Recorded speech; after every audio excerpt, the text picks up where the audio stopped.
Good evening, ladies and gentlemen. It's your favorite cat ear extraordinaire, Yoku Gives, and welcome to a special returning episode of the Yoku Gives Show.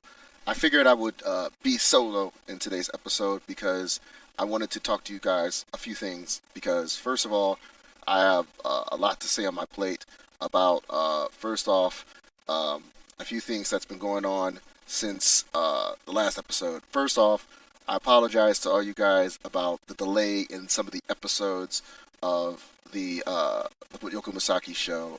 I've been dealing with a lot of technical difficulties, as it were. I tried to record yesterday's episode with Mark, and unfortunately, there was a lot of situations that happened within the recording process.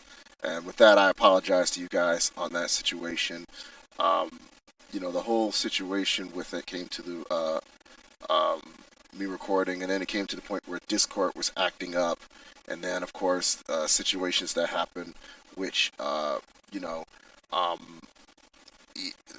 was dealing with a lot of technical difficulties, a lot of personal situations, so I had no choice but to delay the episodes. It's probably been about a month since I haven't done another episode. So I unfortunately been a little bit delayed on that. I also had an episode I was supposed to do for E3, but unfortunately that situation happened that came to the point that unfortunately during E3 I wasn't able to even stream about that.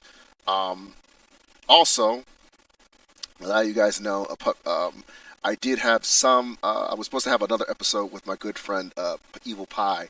Unfortunately, during that situation, I had more technical difficulties.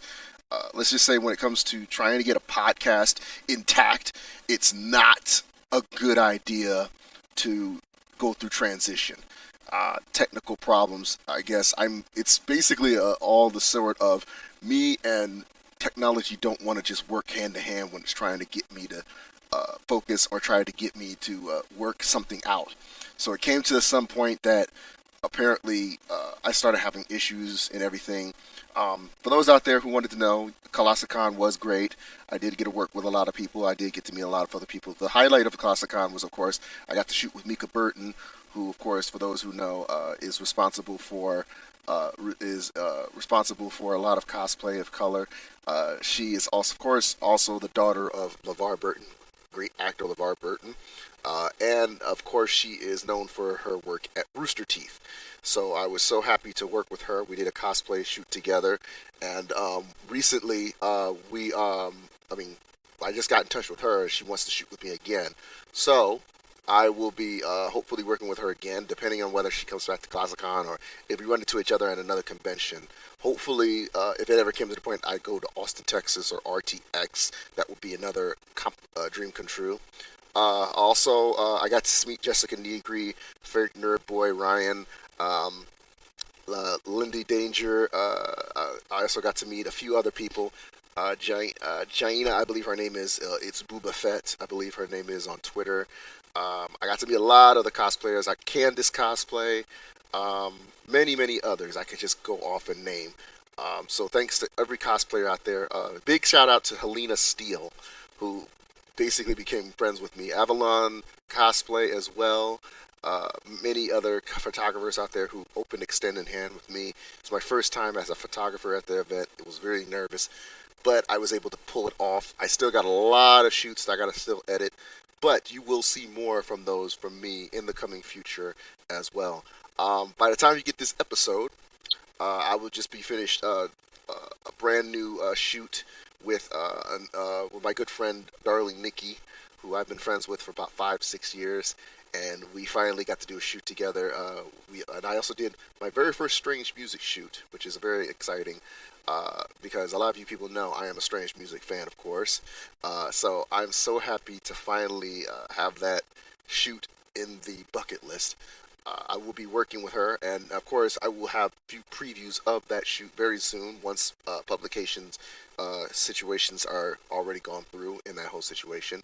But I want to talk also about a few things today, and I figure it would be a good idea that I talk about one or two topics that are in this situation, and you guys can discuss with this, if you will, discuss with me on that case of it. The first discussion I want to talk about is E3.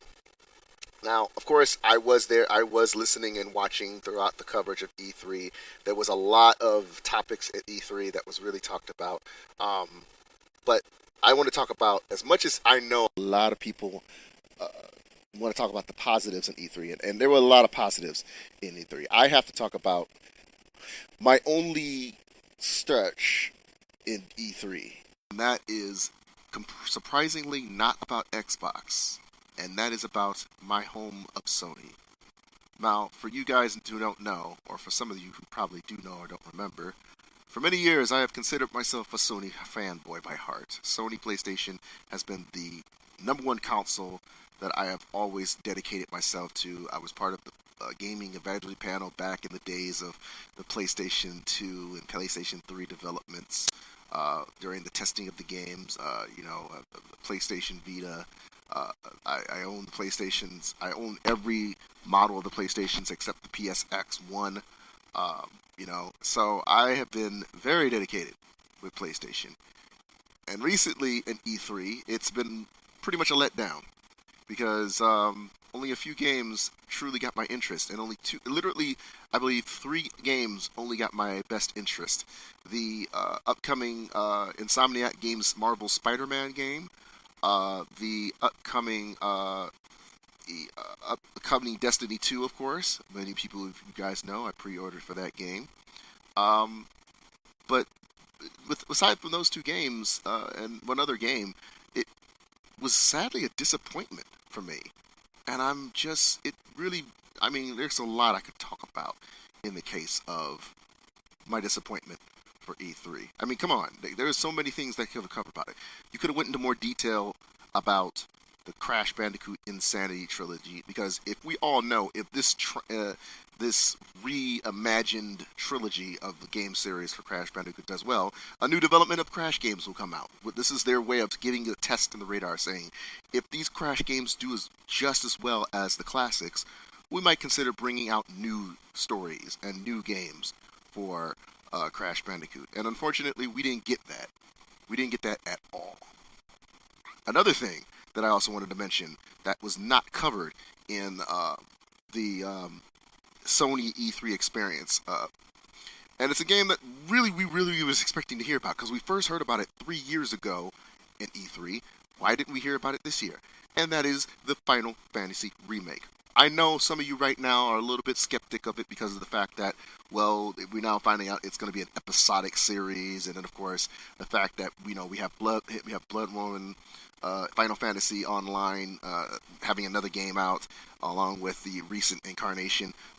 But we have been waiting for news and updates about 7 Remake for months and years, and we have not heard anything about it, and it really upsets me. They didn't even give us a slither of update on that game, and that's a disappointment for me. And I really am disappointed about that. So, it seems like the winner surprisingly was Nintendo. There was so many things from Nintendo that just came out of the woodwork that was just great, including Mario Odyssey. Surprisingly, like I said, Nintendo won it over for everything. So, it's really disappointing to know that the game didn't just that the E3 doesn't as spectacular as it was, especially for the Sony division. So here's the thing. My only thing about it is, with E3 in the case of it, is I guess in some cases I'm going to have to expand myself in the case of it. For those out there who probably don't realize it, I don't have a Switch. I don't have any of the games from Nintendo. I wasn't big a Nintendo person, except the fact of the classics of the NES and the SNES and the Famicom games. Other than that, I really never put much into it. The last Nintendo game technically the last Nintendo console I purchased myself was a 3DS. That was pretty much it. And it's not because Nintendo doesn't make a lot of games of it. It's just more the fact that some of the games weren't tailored to mine, except mostly nostalgic stuff. And with the exception of Pokemon, mostly nostalgic games is what I think of when I think of Nintendo. None of the recent stuff. And I guess that makes sense why it never got my attention in some cases. Um, but aside from that, like I said, Nintendo did have a lot of big shock surprises on that case of it. So they basically were top dog of this year at E3. Another situation I want to talk about is uh, something I actually discussed with Mark on the original recording of this episode of the Yoku show that was originally discussed on the show. And that was about the Black Panther movie trailer. Now, for those out there who know, Game 3 a few weeks ago on the NBA Finals launched the premiere of the Black Panther trailer. Many people on the have been saying this trailer, including a lot of my fellow Black podcast and media and YouTubers, have been saying very, very high praises about the trailer. From the music to the visions to the casting, everything's amazing in this film. There's only one person I feel that has stated skepticism in this movie, and it's sad because of the fact of typecasting and some things about it.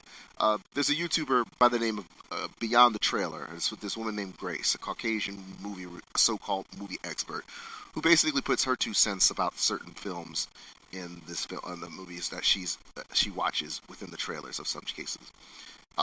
She basically stated while watching the trailer release of Black Panther that some of the skepticism in the African references and the stereotypical references are too much in the movie.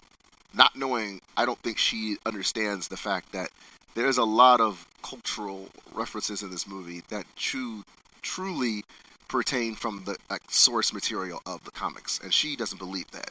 However, the only positive to her on the trailer was the casting of Martin Freeman and Andy Serkis, who both are Caucasian actors in the film. The only two Caucasian actors in the film. Not saying anything about the other cast members. From Chadwick Boseman to, of course, Angela Bassett and Michael B. Jordan, Ryan Coogler, the director of the film. Just Andy Serkis and Martin Freeman's casting is perfect in the movie. Everyone else's is just not necessary or whatever. And that really bothers me because this same situation happened when it came to the Netflix Marvel Defender series. There was high praises for Jessica Jones, especially from the female demographic. A lot of women felt that Jessica Jones was perfect.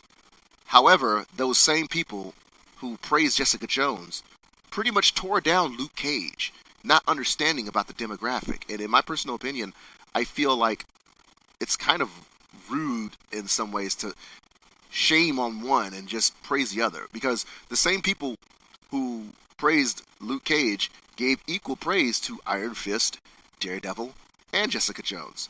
But it seems that Jessica Jones was just more of the better of all of the shows, and that's not true. They all have equal entertainment in that cases of it. And I feel like that's kind of just, and I'm not saying I'm biased on women or anything like that. People know me.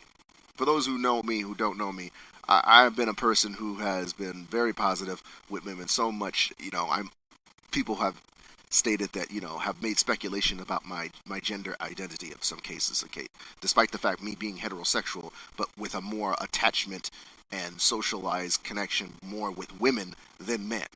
I have more female friends, to put it bluntly. And yet, I feel this is kind of wrong in the case that women are tearing, not women are tearing down, but mostly fans of Jessica Jones are tearing down on Luke Cage in the case of it.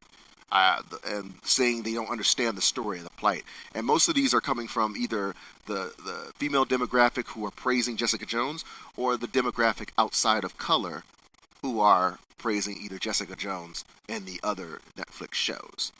And it's kind of disappointing on that because and I have to tell people most of the times, unless you understand the demographic of that, you're never going to like it. And I feel that's what's going to happen with Black Panther. There are going to be people outside of color who are watching the film, and they're going to be more like, it was okay, but it wasn't as good as Spider-Man Homecoming, or it wasn't as amazing as Captain America Civil War. And that's my only disappointment in that case about it. And I completely understand, like I said, unless you understand the culture, you're not going to like it in some ways. That might be the case. but I personally feel that we shouldn't tear it down when we all should know this is one of the biggest things to happen in the Marvel Cinematic Universe ever. We've not had a comic book superhero movie pinpointed towards the African American community since Blade. A lot of people barely even remember Blade was technically one of the first few Marvel films to hit the big screen before Marvel Entertainment was a development, before the Phase initiative was created, before the cinematic universe was even created. Blade was one of the first few to do it, and despite what people might think, yes, it's true, Blade was the first technical Marvel film that was rated R, despite people saying that Deadpool was the rated R Marvel film. It was the rated R Marvel Fox film that was first time rated R. But when it comes to Marvel films in general, it was Blade first. But that's another whole topic to talk about in some other cases. And that's my only thing when it came to Grace's review about Black Panther's trailer. I feel like she's the same type of demographic of people who are going to say the same thing about the Black Panther movie, who don't get it, who've never read the comics, who've never understood the culture of Prince T'Challa and the Wakanda culture. And unless you understand the culture in that case of it, or understand the comics, or read the comics, or a fan of the comics, you're not going to probably understand in that case of it. And I think it's the same thing that happened with Luke Cage. But then again, we're talking about a woman who actually stated that there should be a Deadpool rated G version of Deadpool.